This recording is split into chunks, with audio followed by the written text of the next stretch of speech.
ठीक है, इम्यूनोलॉजी के अंदर हमने कुछ हाइपर सेंसिटिविटी रिएक्शंस करने हैं। ठीक है, इसके अलावा जो इम्पोर्टेंट है हमारे पास इम्यूनोलॉजी में वो हमारे साइटोकाइंस हैं। ठीक है, साइटोकाइंस के अंदर कौन कौन से आ जाते हैं, इंटरल्यूकिन्स। इंटरल्यूकिन्स के क्या रोल्स हैं। ठीक है, तो ये हम एक एक करके जो है वो अब हम शुरू करते हैं। सबसे पहले हम हाइपर सेंसिटिविटी रिएक्शंस कर लेते हैं। हमारे पास चार टाइप के हाइपर सेंसिटिविटी रिएक्शंस हैं। Type 1, type 2, type 3 and type 4। ठीक है, थोड़ा बहुत तो आपको नो हाउ होगा। टाइप 1 के अंदर जो है वो हम एलर्जिक एनाफाइलैक्टिक रिएक्शंस पढ़ते हैं। ठीक है, टाइप 1 हाइपर सेंसिटिविटी में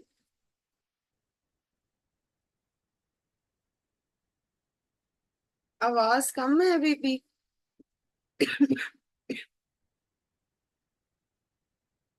क्या?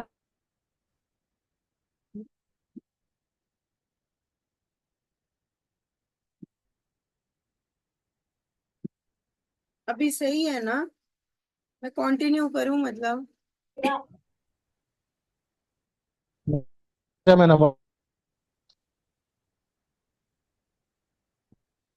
अभी मुझे आवाज का एक दफा बता दीजिएगा। हाँ जी मैम ठीक है। ठीक है, बिल्कुल, चलो ठीक है। अच्छा, तो टाइप 1 हाइपर सेंसिटिविटी रिएक्शन जो है उसके अंदर क्या है कि आपके पास एनाफाइलैक्टिक रिएक्शंस हैं। ठीक है, एलर्जिक रिएक्शंस हैं। जितने भी ए से ज्यादातर ए वाले रिएक्शंस लाइक एलर्जिक राइनाइटिस हो गया, एस्थमा हो गया, ठीक है, एनाफाइलैक्टिक रिएक्शन हो गया, फूड एलर्जी हो गई। ठीक है, allergic reactions they are in the type 1 hyper sensitivity reaction, वो ऐड होता है। ठीक है, फिर उसके बाद हमारे पास आ जाता है टाइप 2, टाइप 3 और टाइप 4 हाइपर सेंसिटिविटी रिएक्शन। ठीक है, टाइप 3 के लिए पहले मैं बता देती हूँ।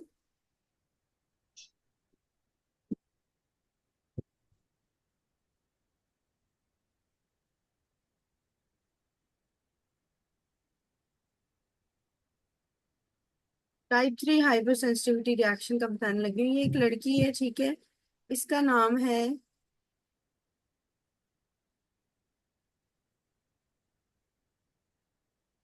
लड़की बनाने लगी हूँ, ठीक है।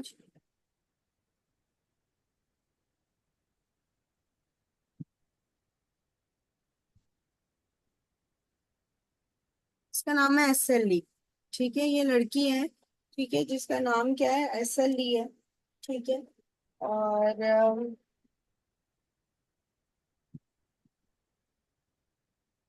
यहाँ पे एक फॉर्मर का जो है वो लड़का है।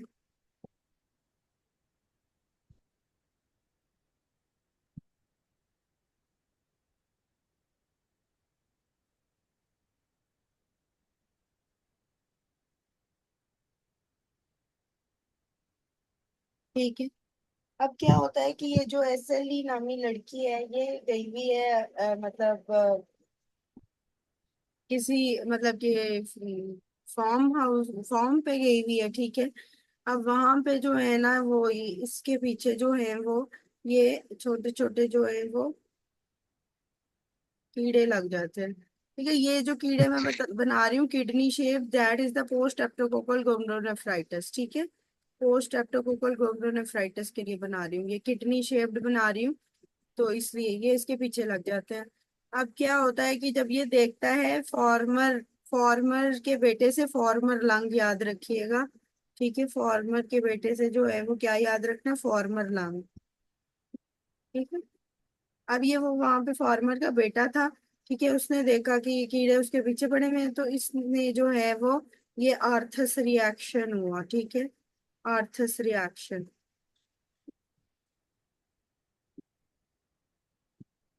उसने ये फेंके उनके खिलाफ, कीड़ों के खिलाफ। ठीक है, आर्थस रिएक्शन किया। ठीक है, अब वो SLE जो है वो बड़ी खुश हो गई। ठीक है, SLE खुश हो गई कि उसने जो है वो आर्थस रिएक्शन कर दिया। अब SLE क्या किया, SLE ने इसके लिए उससे दोस्ती करने के लिए एक पैन केक ले आई। तो पैन से क्या है, पोलीआर्थराइटिस नोड्यूजा। ठीक है, पैन केक वो ले आई है इसके लिए। ठीक है, पोलीआर्थराइटिस नोड्यूजा।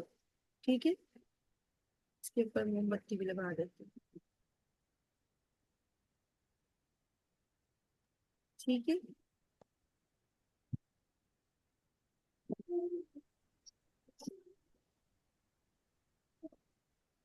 वैसे उसके लिए पैन केक ले आई, कोलियाटाइटस नोडुल्जा उससे हो जाएगा। ठीक है, तो इसके अंदर हमने तीन चार चीजें कवर की हैं। एसएलई, ठीक है, पोस्ट स्ट्रेप्टोकोकल ग्लोमेरुलोनेफ्राइटिस, ठीक है, उसके अंदर आर्थस रिएक्शन, कोलियाटाइटस नोडुल्जा, ठीक है, और फॉर्मर्स लॉ।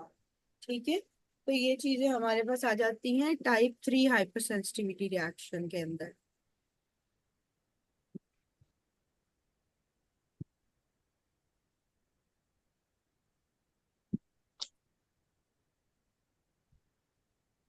ठीक है। Type 3 hyper sensitivity reaction, fine. अब जो टाइप 2 हाइपर सेंसिटिविटी रिएक्शन है, उसको कैसे याद करना है? टाइप 2 हाइपर सेंसिटिविटी रिएक्शन में आपने सपोज कर लेना है कि ये एक बंदा है। ठीक है, उसका फेस बना लें, यहाँ पे उसकी आईज बना लें।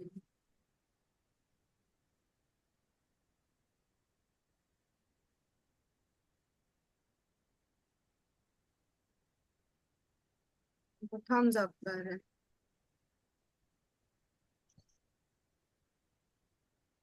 ठीक।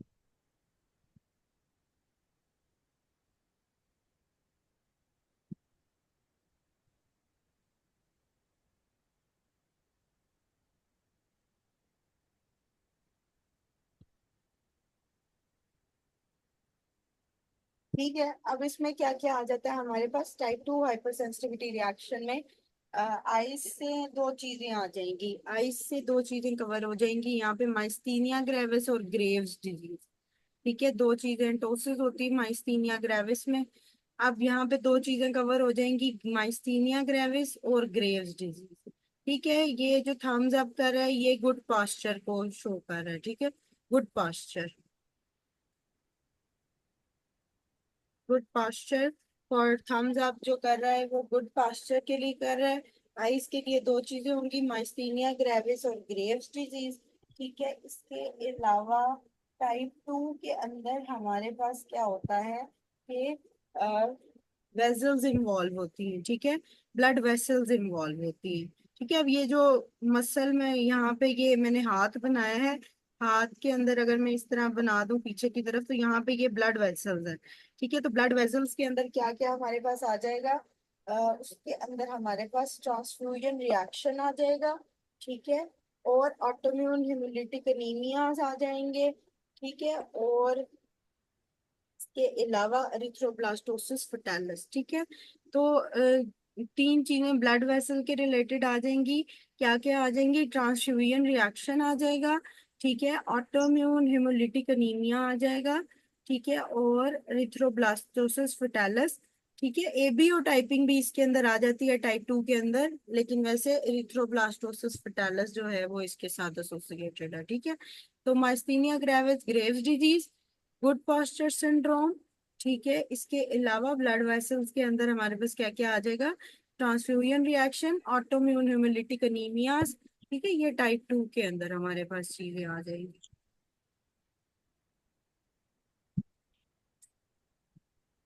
टाइप 2 हाइपर सेंसिटिविटी, तो टाइप 2 भी हो गया हमारे पास, टाइप 3 भी हो गया। ठीक है, इसके बाद हमारे पास जो लास्ट वन है that is the type 4। Type 4 के अंदर 4 T's हैं जो इन्वॉल्व होते हैं टाइप 4 हाइपर सेंसिटिविटी रिएक्शन में। ठीक है, इसके लिए क्या क्या है? एक टी है टाइप 1 डायबिटीज। ठीक है, एक टी है जो कि टच से है, कॉन्टेक्ट डर्माटाइटिस।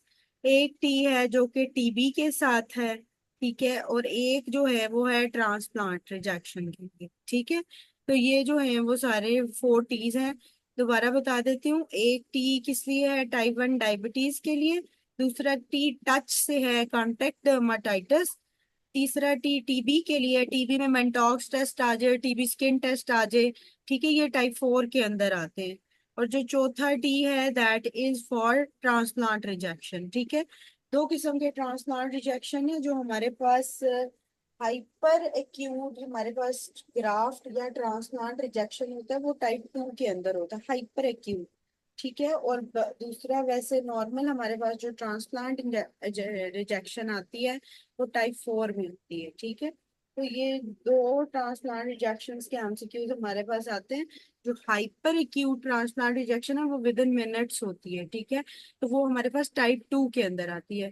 लेकिन जो ये वाला टी मैंने बताया है दैट इज ट्रांसप्लांट रिजेक्शन, ये हाइपर एक्यूट नहीं होती है। इसे एक्यूट भी कह सकते हैं और क्रॉनिक ट्रांसप्लांट रिजेक्शन भी कह सकते हैं। ठीक है। सही है, समझ आ गई हाइपर सेंसिटिविटी रिएक्शंस की।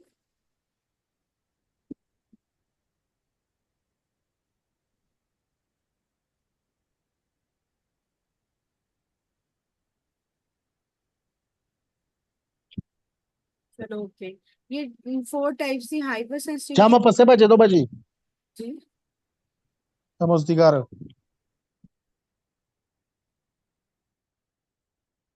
चलो।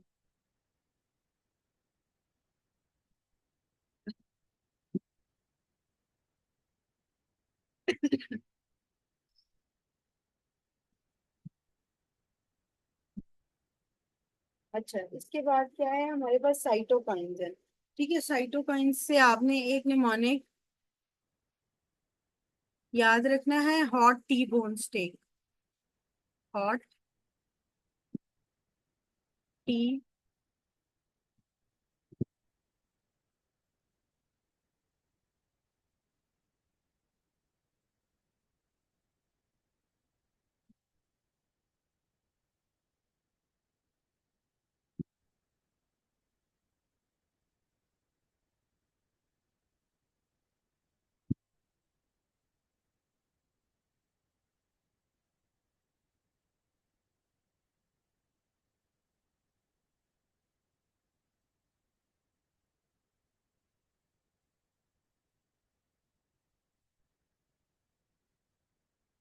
ठीक है। Hot T bone steak for cytokines interleukin अभी पढ़ने लगे, इंटरल्यूकिन 1, 2, 3, 4। ठीक है।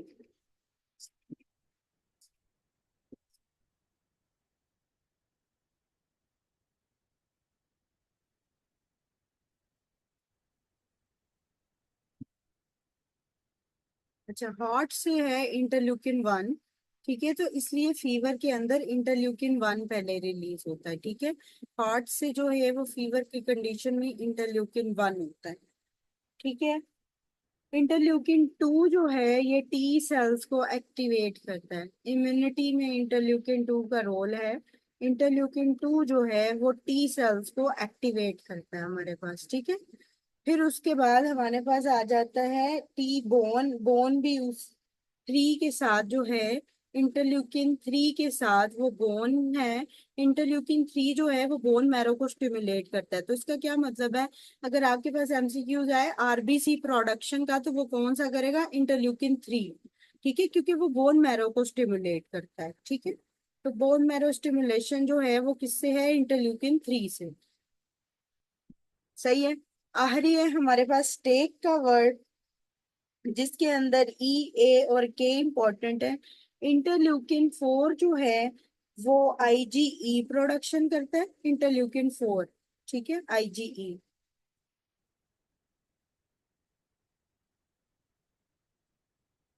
इंटरल्यूकिन जो हमारे पास 5 है वो आईजीए प्रोडक्शन करता है। ठीक है, आईजीए इंटरल्यूकिन 5। ठीक है। और के से जो है वो एक्यूट रिएक्शंस हैं। ठीक है। एक्यूट रिएक्शन जो भी फौरन फौरन कोई रिएक्शन हो रहा है वो इंटरल्यूकिन 6 से होगा। ठीक है। फॉर एग्जांपल कोरियोमाइटिस के अंदर रिएक्शन एक्यूट रिएक्शन है तो इंटरल्यूकिन 6 इन्वॉल्व होगा। ठीक है। तो हॉट टी बोन स्टेक को याद रखना है, हॉट से क्या है, इंटरल्यूकिन 1 है। टी इंटरल्यूकिन 2 जो टी सेल्स को स्टिमुलेट करता है। बी इंटरल्यूकिन 3 जो बोन मैरो को स्टिमुलेट करता है। ई इंटरल्यूकिन 4 जो कि आईजीई को स्टिमुलेट करता है। ए इंटरल्यूकिन 5 जो कि आईजीए की प्रोडक्शन कराता है। और के से एक्यूट है, एक्यूट रिएक्शंस हैं, that is for the interleukin 6। ठीक है, तो ये hot T bone steak interleukin इस तरह एमसीक्यूज में आपसे पूछे जाते हैं। आपको पता होना चाहिए इम्यूनिटी के लिए टी सेल्स हैं, किसी सेल की प्रोडक्शन के लिए हमारे पास इंटरल्यूकिन 3 है। ठीक है, आईजीई की प्रोडक्शन के लिए इंटरल्यूकिन 4 है, आईजीए के लिए इंटरल्यूकिन 5 है, और एक्यूट फेज रिएक्शंस के लिए हाँ इंटरल्यूकिन्स का पूछते हैं।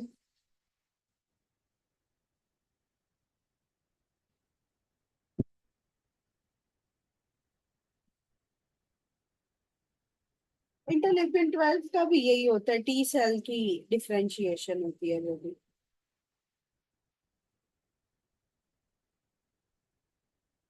ठीक है, फिर इंटरल्यूकिन 8 का आता है बहुत दफा एमसीक्यूज। इंटरल्यूकिन 8 जो है ये कीमोटैक्टिक फैक्टर होता है न्यूट्रोफिल्स का। इंटरल्यूकिन 8, ठीक है, कीमोटैक्टिक फैक्टर ये अलग से बेशक लिख लें। इंटरल्यूकिन 8 कीमोटैक्टिक फैक्टर होता है न्यूट्रोफिल्स का। और इंटरल्यूकिन 12 भी टी सेल की जो है वो डिफरेंशिएशन के लिए होता है। सही है, लेकिन मेन यही है हॉट टी बोन स्टेक वाले। ठीक है, तो मेनली यही आते हैं, बाकी interleukin 8 chemotactic factor for neutrophils and interleukin 12 जो है वो डिफरेंशिएशन ऑफ टी सेल्स।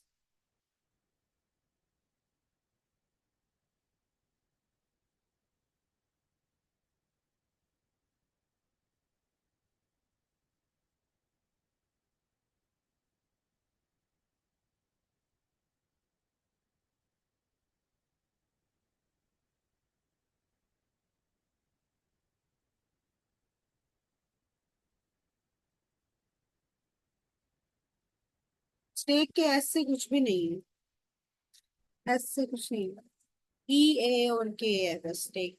ठीक है,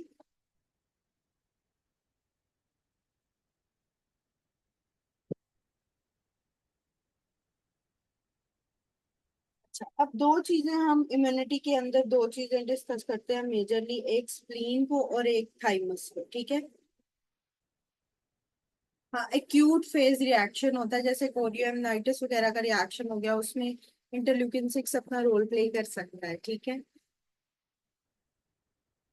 फीवर करवा सकता है इंटरल्यूकिन 6, लेकिन इंटरल्यूकिन 1 फॉर फीवर है, ये याद रखिएगा। अगर कोई एक्यूट रिएक्शन होता है उसकी वजह से कोई मतलब आ जाता है फीवर या पेशेंट को, तो उसके अंदर वो अलग बात है कि इंटरल्यूकिन 6 फिर अपना रोल प्ले करेगा। ठीक है,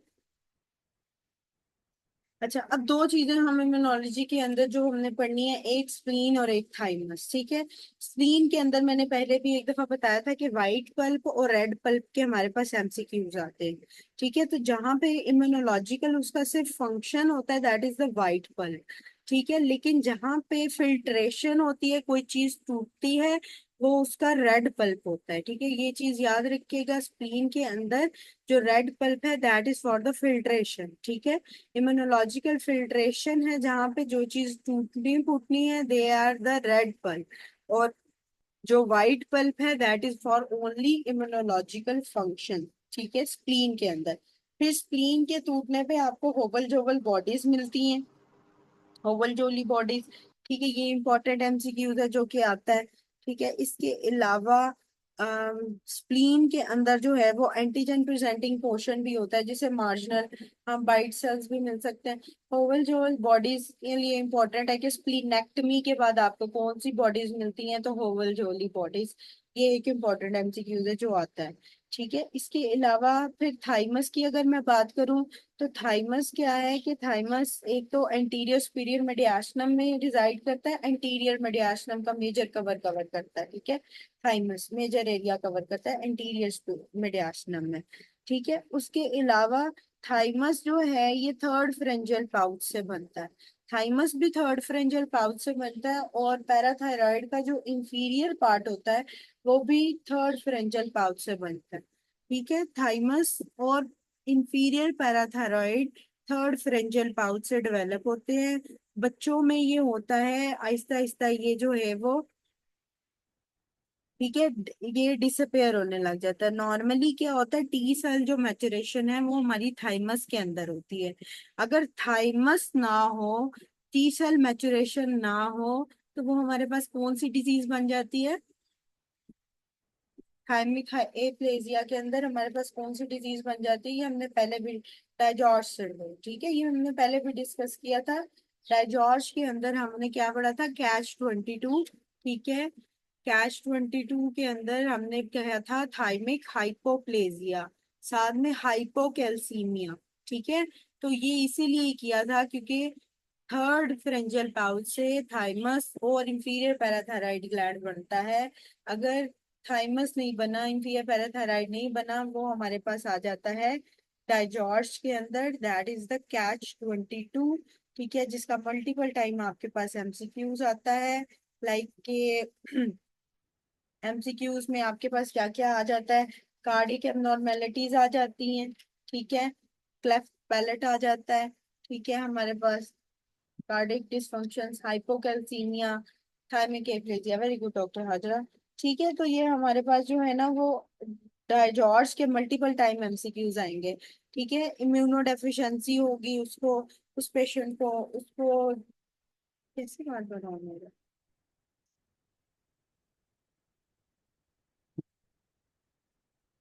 ठीक है, इम्यूनो डेफिशिएंसी होगी उस पेशेंट को, कार्डिक एबनॉर्मेलिटीज होंगी।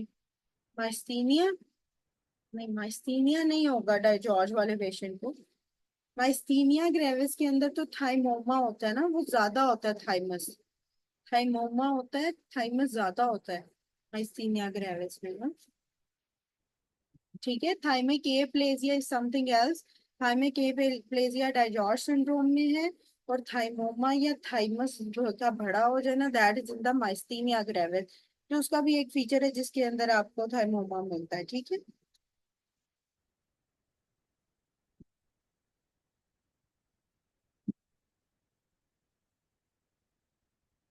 ठीक है, ओके, सही। अच्छा, फिर उसके बाद हमारे पास जो है वो दो किस्म की मेजर हिस्टोकम्पैटिबिलिटी कॉम्प्लेक्सेस हैं, ठीक है, MHC क्लास 1 एंड क्लास 2। अच्छा, जो हमारे पास टी सेल्स है ना, उसके अंदर हमारे पास एक CD8 सेल्स हैं और CD4 सेल्स हैं, ठीक है। तो सिंपल वे में याद करने का तरीका ये है,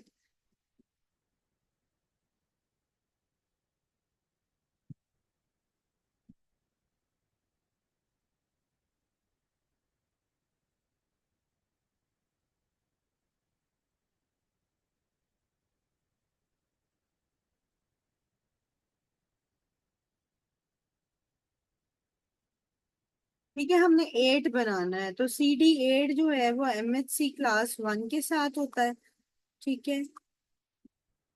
1 × 8 करेंगे तो 8 ही बनेगा, ठीक है,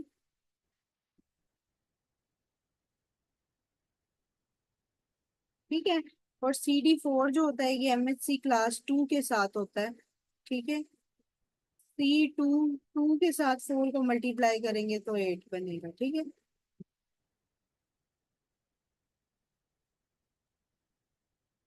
तो CD1 is with MHC class, CD8 is with MHC class 1 and CD4 is with MHC class 2, ठीक है। ये हमारे पास बस मेजर हिस्टोकम्पैटिबिलिटी कॉम्प्लेक्सेस होते हैं दोनों, ठीक है। अब इसके अंदर हमारे पास कुछ CD8 सेल्स हैं, कुछ CD4 सेल्स हैं। जो CD8 सेल हैं ये बाज दफा एंडोजिनस जो एंटीजन होता है उसके तौर पे भी प्रोड्यूस करते हैं, ठीक है, एंडोजिनस। और एक्सोजिनस जो एंटीजेंस के तौर पर है वो CD4 एक्ट कर रहा होता है, ठीक है। दोनों एंडोजिनस और एक्सोजिनस के तौर पे एक्ट करते हैं। अब जो CD8 होते हैं दे आर द साइटोटॉक्सिक, ठीक है, ये साइटोटॉक्सिक होते हैं CD8। और जो CD4 है ये हमारे पास हेल्पर टी सेल्स हैं, ठीक है। तो CD4 are the helper T cells and CD8 are the cytotoxic T cells. और MHC क्लास 1 और क्लास 2 के साथ इनकी एसोसिएशन MCQs में आती है, ठीक है। बस मोटा मोटा याद करने की जरूरत है, दैट इज द CD4 हमारे पास हेल्पर टी है और ये MHC क्लास 2 के साथ है। CD8 जो है वो साइटोटॉक्सिक टी सेल है और ये MHC क्लास 1 के साथ है, ठीक है। और प्रेजेंट क्या करना है, एंडोजेनस जो एंटीजन है CD8 सेल्स प्रेजेंट करते हैं, और जो एक्सोजेनस एंटीजेंस हैं वो CD4 उनको देखते हैं। जैसे हमारे पास वायरल इंफेक्शन कोई आ जाता है या HIV का आ जाता है, एक्सोजेनस जो इन्फेक्शंस हैं, ठीक है, वो CD4 उनके साथ टैकल करते हैं, हेल्पर टी सेल्स ज्यादातर, ठीक है। जो साइटोटॉक्सिक टी सेल्स हैं, इनके लिए हमारे पास एंडोजेनस जो है वो एंटीजन प्रेजेंट कर रहे होते हैं, ठीक है। तो ये जो दोनों हैं उनके लिए एंटीजन प्रेजेंटिंग सेल्स है ना, APC, एंटीजन प्रेजेंटिंग सेल्स, ठीक है।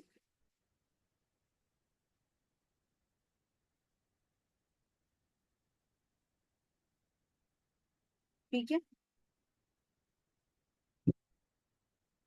एंटीजन प्रेजेंटिंग सेल्स आ जाते हैं ना, एंटीजन प्रेजेंटिंग सेल्स ही हैं ये दोनों ही, ठीक है। एंटीजन प्रेजेंटिंग सेल्स का मतलब होता है कि जो इम्यूनिटी के लिए आपके जो सेल्स आगे होने हैं, ठीक है।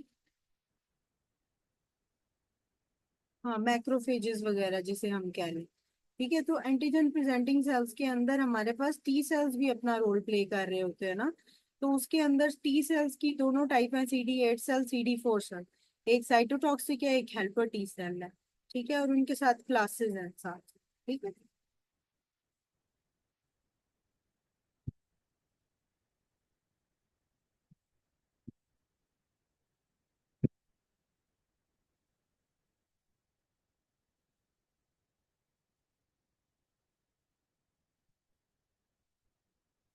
अच्छा, उसके बाद हमारे पास एंटीबॉडीज हैं।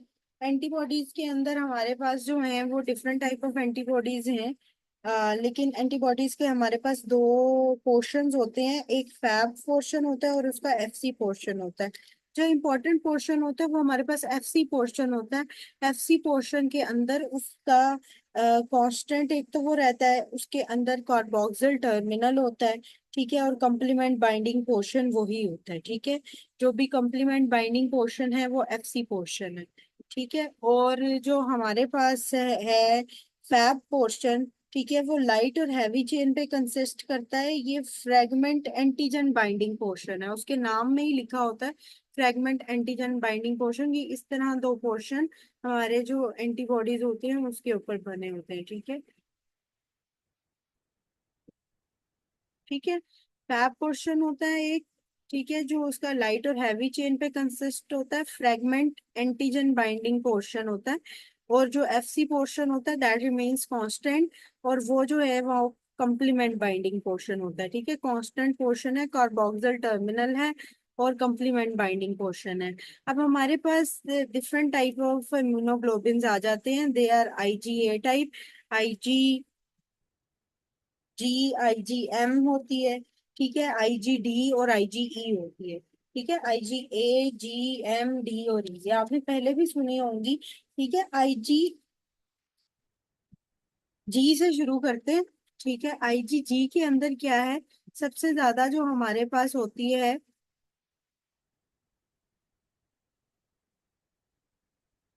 सीरम के अंदर, most abundant in serum is IgG, ठीक है। मोस्ट अबंडेंट जो सबसे ज्यादा है दैट इज द IgG, ठीक है। IgG जो है वो एक तो सीरम में सबसे ज्यादा है, दूसरा ये प्लेसेंटा को क्रॉस कर लेती है, ठीक है, गेम्ड एंटीबॉडीज, ठीक है। तो गेम्ड एंटीबॉडीज में क्या है कि हमारे पास IgG is with most abundant in serum, और दूसरा ये प्लेसेंटा को क्रॉस कर लेती है। कि इसका मोस्ट इंपॉर्टेंट दो MCQs हैं जो IgG के हिसाब से आते हैं, ठीक है। एक ये कि ये अबंडेंट इन सीरम है, दूसरा ये प्लेसेंटा को क्रॉस करती है IgG, ठीक है। इसके अलावा IgG के साथ हमारा क्या है कि ये जो है वो क्रॉनिक रिस्पॉन्स करती है, इसका इतना नहीं है। वार्म एंटीबॉडीज के अंदर IgG हमारी प्रेजेंट होती है वार्म के लिए, ठीक है। वार्म के लिए जो एंटीबॉडीज के लिए है वो IgG प्रेजेंट होती है, ठीक है।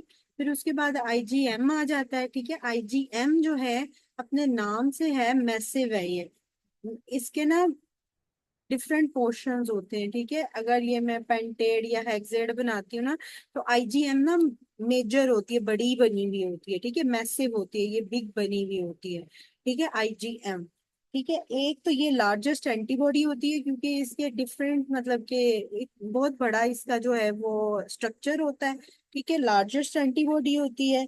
दूसरा इसके अंदर पेंटामर होता है, ठीक है, पेंटामर की वजह से ये लार्जेस्ट होती है ना।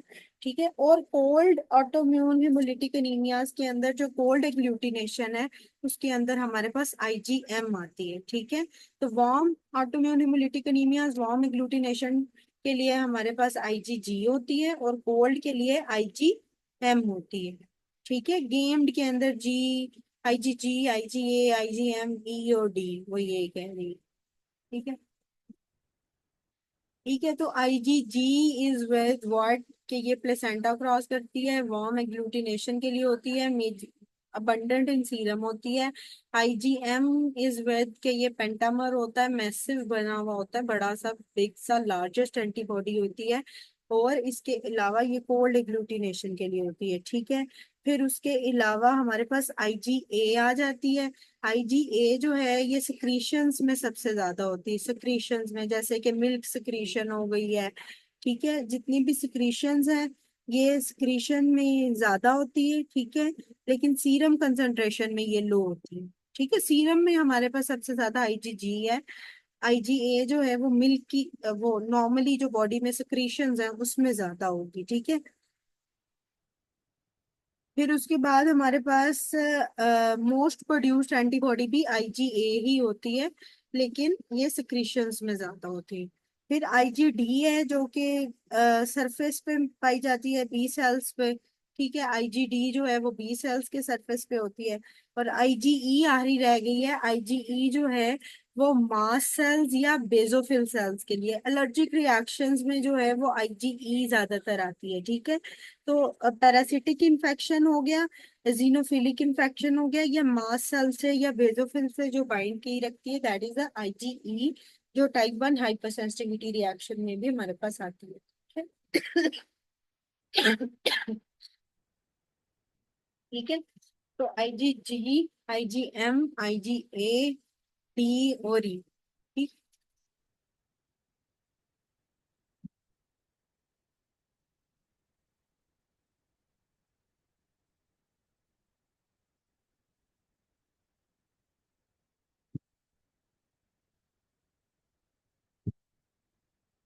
आईजी बहुत थोड़ी होती है, लेकिन आईजीजी मोस्ट अबंडेंट जो है वो हमारे पास इन सीरम जो है वो आईजीजी होती है। ठीक है। हाईएस्ट प्रोडक्शन आईजीए की होती है।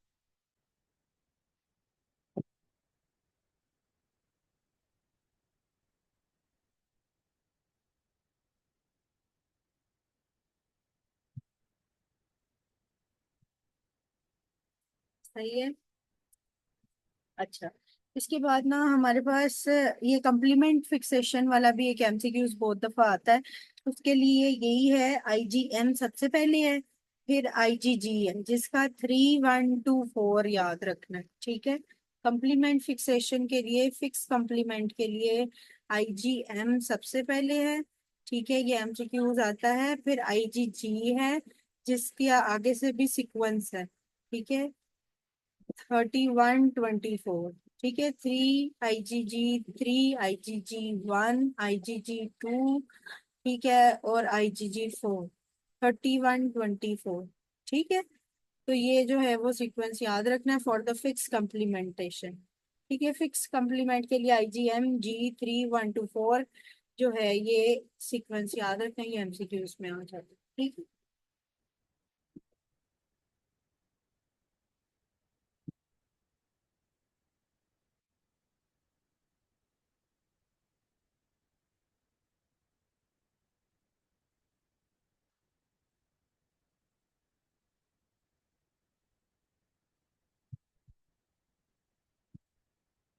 हाँ जी। ठीक है। अच्छा, फिर ट्रांसप्लांट रिजेक्शन के हिसाब से हमारे पास एमसीक्यूज आते हैं। फिक्स कंप्लीमेंट वाला है IgM, IgG 3 1 2 4, 3 1 2 4। ठीक है।